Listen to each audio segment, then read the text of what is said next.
¿De quién es la culpa de que muchos en nuestros 20 sintamos que el mundo laboral nos queda todavía muy grande? ¿Es de las empresas que no nos enseñan, que no nos capacitan y nos mantienen en puestos bajos?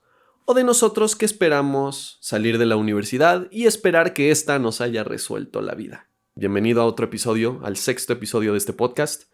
Este es un espacio para los que estamos tratando de descifrar un camino fuera de las recetas tradicionales, de aterrizar proyectos, de organizar nuestra vida de manera eficiente, lejos del cliché del éxito convencional, buscando construir un proceso que realmente sea sostenible. Yo soy Mario y hoy vamos a hablar de las empresas, las prácticas profesionales, incursionar en el mundo laboral y por qué nuestras capacidades actuales son el reflejo del futuro del empleo. El motivo por el que elegí este tema es porque hace poco estuve cubriendo una conferencia en San Luis Potosí y salió un tema que alguien del público preguntó al expositor con el que estaba trabajando sobre las empresas, un mensaje para los jóvenes, que qué harían con respecto a las empresas para participar, para ser más eficientes y demás, ¿no? Para invitarlos, digamos, a ser más participativos. Y más bien el conferencista le dio la vuelta a su pregunta y se la devolvió diciendo: ¿cuántos practicantes admiten? Y estábamos en un foro lleno de empresarios como de gran tamaño, ¿no? De un tamaño bastante importante las empresas que estaban ahí. Y el conferencista cuestionaba diciendo: ¿cuántos de ustedes aceptan practicantes en sus empresas? ¿Cuántos de ustedes se involucran en las prácticas profesionales, en la capacitación de sus empresas? ¿Cuántos de ustedes, cuándo fue la última capacitación que tuvieron en sus empresas? Y había quienes hablaban desde un mes atrás, que era la minoría, hasta gente que hablaba de años atrás. Muchas empresas no aceptan practicantes y las que sí aceptan nos tienen desperdiciados, nos tienen para servir café, para acomodar papeles, para sacar copias, y esto es simple y sencillamente el trabajo que alguien más en su momento no quiso hacer. Con esto no quiero decir que aprovechar a los practicantes para las empresas sea sinónimo de explotación, de explotarlos, ¿no? Hay unas pautas que las universidades le dan a las empresas justamente para evitar esto. Nosotros como practicantes tenemos que ejercer el derecho, digamos, de apelar a estos acuerdos, ya sea un acuerdo salarial que generalmente es representativo, un acuerdo en horas que generalmente serán 4 horas al día, según yo, en mi experiencia y en lo que yo he visto con practicantes que he tenido a mi cargo y cuando fui practicante o cuando estuve en el servicio social, un rango de 4 horas aproximadamente, y nos toca como practicantes o quien esté en ese periodo, pues ejercer estos derechos de la mejor manera, ¿no? Para que se respeten los acuerdos por ambas partes. Entonces, no es sinónimo de explotación. Y justamente este episodio busca cuestionar por qué las empresas no nos dan herramientas reales para el trabajo. El otro día estuve de nuevo con este mismo conferencista, estuvimos platicando un rato.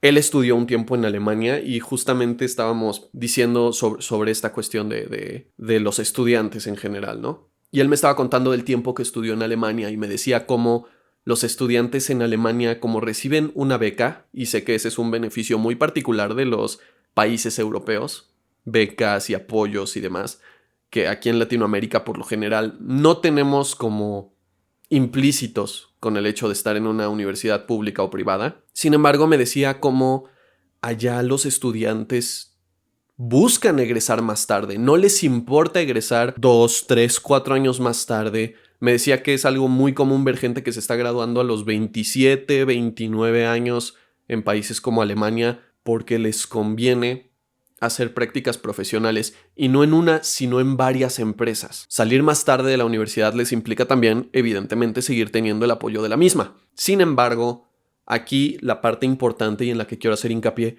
es en las prácticas, en seguir practicando, en seguir involucrándote con empresas, en seguir invirtiendo en tu currículum antes de salir al mundo real, antes de llegar con una empresa, llamémosle real, en la búsqueda de un sueldo de gerente, que es lo que a muchos nos encantaría recién salidos de la universidad y que no es una realidad en México y probablemente en muy pocos lugares del mundo. Y es en este punto en el que yo quiero hablarle directo a las empresas y a los empresarios y decirles que dejen de ver la capacitación como un gasto de tiempo y de dinero. Si hoy no se invierte en el talento joven, si hoy no dejan que los jóvenes observemos, escuchemos y participemos en los procesos que realmente importan dentro de una empresa en 10, 15, 20 años, no va a haber quien los releve. Y muchos de estos altos directivos y muchos de estos altos gerentes ya están en edades cercanas a la jubilación, porque ellos sí van a tener jubilación, si no es que posiblemente muchos ya ni siquiera estén en este mundo. ¿Quiénes van a ser los siguientes gerentes y directores? En 20 años, ojalá seamos nosotros. En 10 años que estén buscando activos, empleados, directivos y gerentes, gente capacitada para las empresas, lo único que van a encontrar son clasificadores de archivos, van a encontrar gente que sabe organizar información. No van a encontrar líderes, porque no les permiten ser líderes. No van a encontrar gente con una mentalidad disruptiva, porque no nos han enseñado cómo hacer eso. Necesitamos ese tipo de capacitación desde ahorita. Una industria no se sostiene solo con la mano de obra, no se sostiene solo con la parte mecánica de la producción, y se necesita capacitación constante para todos los departamentos para que la empresa crezca. Y digo esto porque hay estudios de consultoras como McKinsey que prueban que se genera mayor retención, que se genera mayor compromiso, que se genera más visión a largo plazo dentro de las empresas cuando hay capacitación constante. LinkedIn dice que el 76% de los trabajadores se motivan cuando tienen una formación personalizada. Puestos clave que no tienen capacitación son como lo más clásico hoy en día. Y departamentos completos que se podrían no solo reducir, sino que en su propia escala hacerse funcionales y eficientes con el personal que tienen. Si capacitamos a las 20 personas de un departamento en lugar de deshacernos de la mitad, si capacitamos a 20 tenemos una productividad mucho mayor. Pero tienen que estar todos listos y comprometidos. ¿Y cómo generas este compromiso? No es poniéndose la playera, no es dándoles pizza para hacer horas extra. Necesitamos generar una cultura de eficiencia. Y esto se logra con capacitación, con dedicación y buscando estrategias de retención para el personal. Deloitte dice que las organizaciones con programas de capacitación tienen un 30% más de retención. 30%, ¿qué significa para tu empresa? ¿Implica gasto o implica rentabilidad? Porque cuando retienes personal no estás regalando dinero, lo estás intercambiando por valor. Si lo entendemos de este modo, si nos deshacemos de todos los trabajadores que no generan una eficiencia de la edad que sean, los que resten van a generar una eficiencia que lo compense. Pero tienes que procurar que los pocos o muchos con los que te quedes estén bien capacitados y puedas fomentar una cultura en la que todos se vean involucrados y todos sientan que están creciendo. No por nada las empresas más importantes del mundo tienen oficinas con amenidades y yo todavía no me acabo de creer que empresas, por ejemplo, como Google tengan salas de meditación, salas de juegos, videojuegos, comedores. Sé que no todas las empresas se lo pueden costear, pero las que pueden costearse un extra dentro del trabajo para mejorar el bienestar del personal, podrían hacerlo. Y parte de esto es una buena capacitación. O la capacitación es que solo aplica para aquellos que ya tienen décadas en la empresa.